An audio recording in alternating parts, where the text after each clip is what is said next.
Well, the problems with US does not stop ever. Donald Trump's trade advisor Peter Navarro does it again. This time he attacks India with a casteist jibe.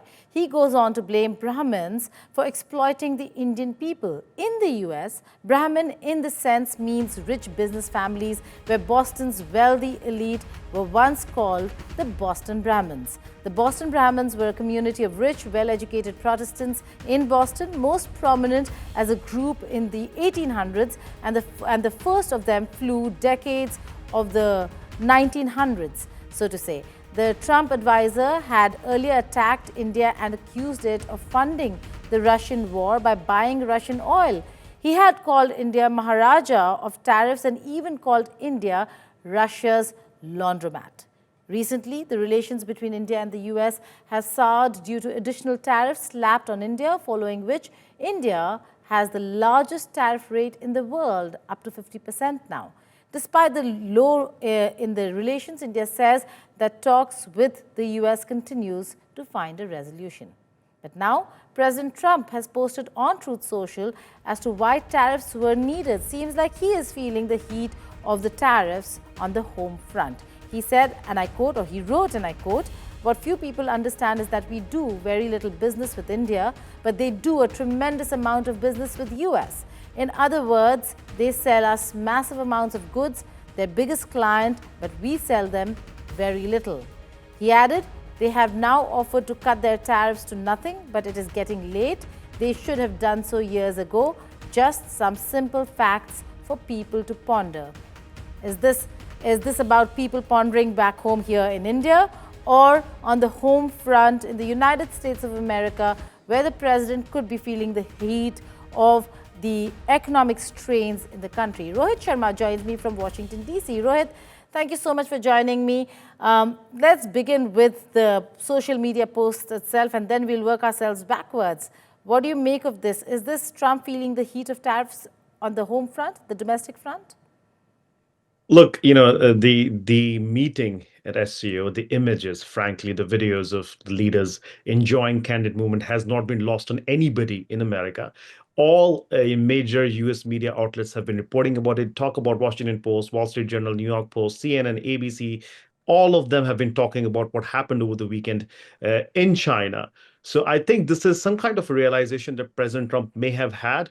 Also, the fact that some of his supporters, including people who he famously went on podcasts with and recorded podcasts with, are coming in support and saying President Trump should actually reevaluate his strategy when it comes to India and should not push India in the hands of the Chinese. So yes, I think it's a reflection of what happened over there in China, and everybody is taking note of the developments that took at the SCO.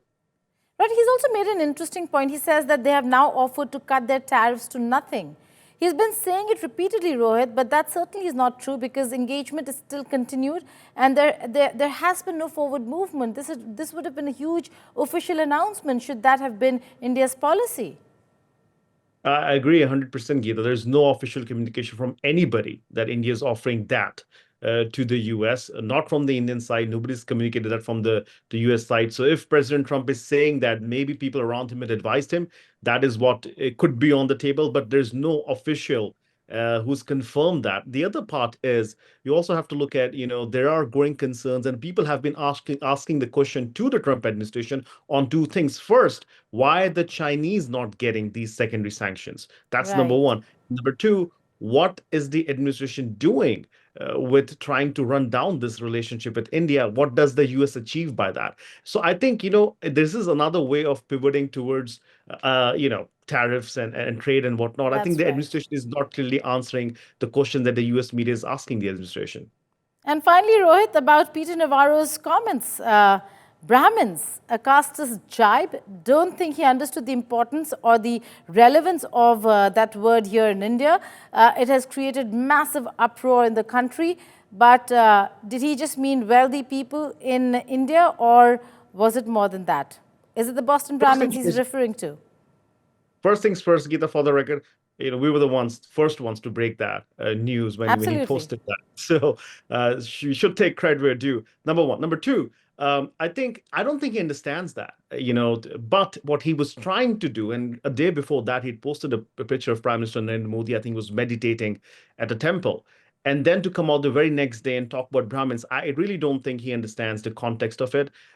He's probably getting advised by people who do not understand how caste system, works in India, the historical implications, and even today, I mean, elections are fought in India on those lines. So I think Navarro was, trying to be slick here, is my understanding, but I don't think he understands any historical context of, you talked about Boston Brahmins or Brahmins in general. I don't think he has any of that context. Okay, but this is going to be one of the biggest stories, the top story that we will be tracking in terms of what really happens. This is Peter Navarro at his best when it comes to his anti-India bias, Rohit. Very, very briefly. Yes, and we'll have to wait and watch. This is going to be a very interesting week here in Geeta. We've been told there's going to be a meeting at least on some part of tariff discussion.